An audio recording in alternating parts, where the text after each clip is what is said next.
नीलावंती ग्रंथ की श्रापित कहानी। दोस्तों, आप लोगों ने कभी ना कभी कहीं ना कहीं नीलावंती ग्रंथ के बारे में ज़रूर सुना होगा। हाँ दोस्तों, यह वही ग्रंथ है जिसे श्रापित यक्षिणी के द्वारा लिखा गया है, जिसे आज के समय में भारत सरकार द्वारा इस ग्रंथ को पढ़ने पर पूरी तरह से बैन लगा दिया गया है। दोस्तों, यह नीलावंती ग्रंथ तो नहीं है, लेकिन यह नीलावंती ग्रंथ से जुड़ी एक कहानी है। बहुत समय पहले की बात है। हमारे उत्तर प्रदेश के एक छोटे से गांव में एक आदमी था। उसका एक छोटा सा परिवार था। उस परिवार में उसकी एक पत्नी और एक छोटी सी बच्ची थी। जब वह बच्ची 5 वर्ष की हुई तो उसकी माँ की मृत्यु हो गई। इस बच्ची का नाम नीलावंती था। नीलावंती की माँ की मृत्यु के पश्चात नीलावंती के पिता ने उस गांव को छोड़ दिया और नीलावंती को लेकर दूसरे गांव में चले गए। दोस्तों, नीलावंती के पिताजी को आयुर्वेद का अच्छा खासा ज्ञान था। नीलावंती भी अपने पिता से आयुर्वेद का ज्ञान लेती थी। नीलावंती के अंदर एक खासियत थी कि वह पेड़ पौधों, जानवरों, पशु पक्षियों सबकी भाषा समझती थी। यही नहीं, और नीलावंती के सपनों में शैतान भी आते थे और नीलावंती को ज़मीन के नीचे गड़े हुए धन दौलत के बारे में जानकारी देते थे। लेकिन नीलावंती के अंदर उसके पिताजी के अच्छे संस्कार थे, इसलिए वह सब कुछ जानते हुए भी धन दौलत ज़मीन के नीचे से खोदकर नहीं निकालती थी। नीलावंती को पेड़ पौधे और शैतान जो भी मंत्र बताते थे, वह पीपल के पत्ते से बनी किताब पर लिख देती थी। जब नीलावंती 20 से 22 वर्ष की हो गई, तब जो भूत प्रेत नीलावंती के सपनों में आते थे, वो हकीकत में सामने आने लगे।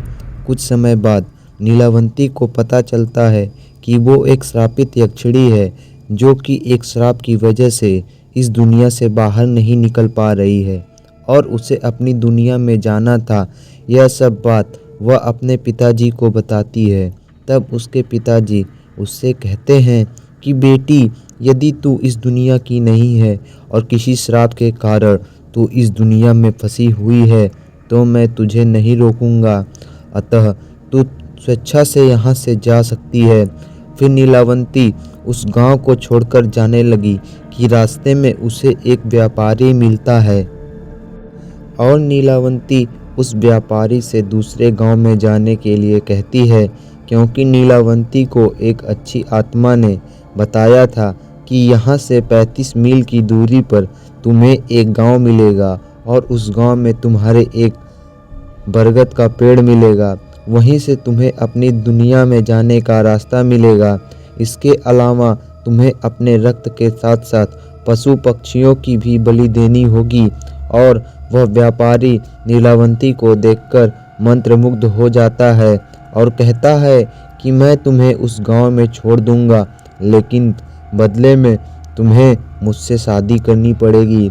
और नीलावंती ने व्यापारी के सामने मुस्कुराते हुए कहा कि ठीक है, मुझे मंजूर है, लेकिन मेरी एक शर्त है कि रात के समय मैं तुम्हारे साथ नहीं रहूंगी और मैं कहाँ जाती हूँ, क्या करती हूँ, इसके बारे में तुम मुझसे कुछ नहीं पूछोगे।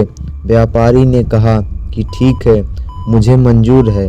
उसके बाद वह व्यापारी नीलावंती को अपने बैलगाड़ी में बिठाकर उस गांव में ले गया।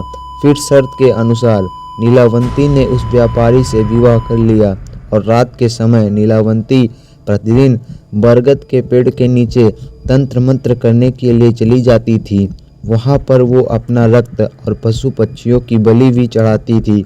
एक दिन रात के समय जब नीलावंती उस बरगद के पेड़ के नीचे तंत्र मंत्र कर रही थी, उस समय उस गांव के कुछ लोग नीलावंती को पशु पक्षियों की बलि देते हुए देख लेते हैं और उस व्यापारी को जाकर सारी घटना की जानकारी देते हैं। जब अगली रात को नीलावंती अपने समय के अनुसार रात में तंत्र साधना के लिए निकलती है, तो उसके पीछे पीछे वह व्यापारी भी चला जाता है और नीलावंती को तंत्र साधना करते हुए देख लेता है। अगले दिन नीलावंती के सपने में शैतान आता है और उससे बताता है कि नीलावंती, कल जब तुम तंत्र साधना के लिए बरगद के पेड़ के नीचे जाओगी, उसी समय बरगद के पेड़ के बगल में जो नदी बहती है, उस नदी में तुम्हें एक लाश बहती हुई दिखाई देगी।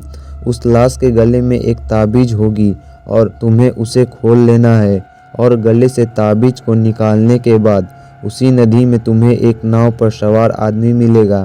तुम्हें दूसरी दुनिया के दरवाजे तक पहुंचाने में तुम्हारी मदद करेगा। उस शैतान ने नीलावंती से यह भी कहा कि तुम्हें अपनी दुनिया में वापस लौटने का सिर्फ यही एक ही मौका मिलेगा, दोबारा मौका तुम्हें नहीं मिलेगा। अगले दिन नीलावंती बहुत खुश हुई और रात के समय बरगद के पेड़ के नीचे चली गई। वह तंत्र साधना करके अपना खून और पशु पक्षियों की बलि दे रही थी कि उसे नदी के किनारे एक लाश बहती हुई दिखाई देती है। नीलावंती उस लाश के पास जाती है और उसके गले में बंधे हुए ताबीज को निकालने की कोशिश करती है। उसी समय वहां पर वह व्यापारी भी आ गया जो अपने असली शैतानी रूप में आ गया था। वह ताबीज की पहली गांठ खोल पाई थी कि दूसरा खोलने ही वाली थी कि गांव वाले वहां आ गए और नीलावंती को नरबक्षी समझकर कहने लगे कि ये दोनों शैतान हैं, ये दोनों तो सभी गांव वाले को मार डालेंगे, अतः इन दोनों को मार डालो। सभी गांव वालों ने अपने अपने हथियार लेकर दोनों को दौड़ा लिए और नीलावंती तो बच गई, लेकिन गांव वालों ने उस राक्षस को मार गिराया और राक्षस होने की वजह से वह दोबारा जीवित हो गया और नीलावंती के पास आकर बोला कि तुम मुझे ये किताब दे दो जिसमें तुमने मंत्रों को लिखा है और मुझे कोई कुछ नहीं चाहिए। तब नीलावंती ने सोचा कि यदि यह किताब इस शैतान को मिल गया तो यह दुनिया के लिए अनर्थ साबित हो सकता है। अतः नीलावंती ने उस किताब को श्रापित कहते हुए कहा कि जिसने लालच में आकर इस किताब को पूरा पढ़ लिया उसकी तुरंत मृत्यु हो जाएगी और जिसने इस किताब को आधा पढ़कर बीच में ही छोड़ दिया वह पागल हो जाएगा। यह कहकर नीलावंती उस किताब को लेकर भाग गई। उसके बाद नीलावंती का आज तक पता नहीं चला कि वह कहाँ गई। कुछ समझ नहीं आ रहा था और कुछ समय पश्चात वह किताब एक साधु को मिलती है। उस साधु के मन में किसी भी तरह का कोई लालच नहीं था क्योंकि वह किताब दूसरे भाषा में लिखी गई थी।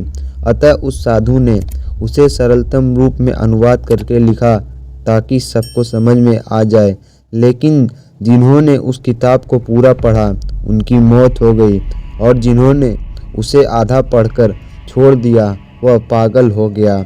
इसलिए भारत सरकार द्वारा उस नीलावंती ग्रंथ को पढ़ने पर रोक लगा दिया गया है।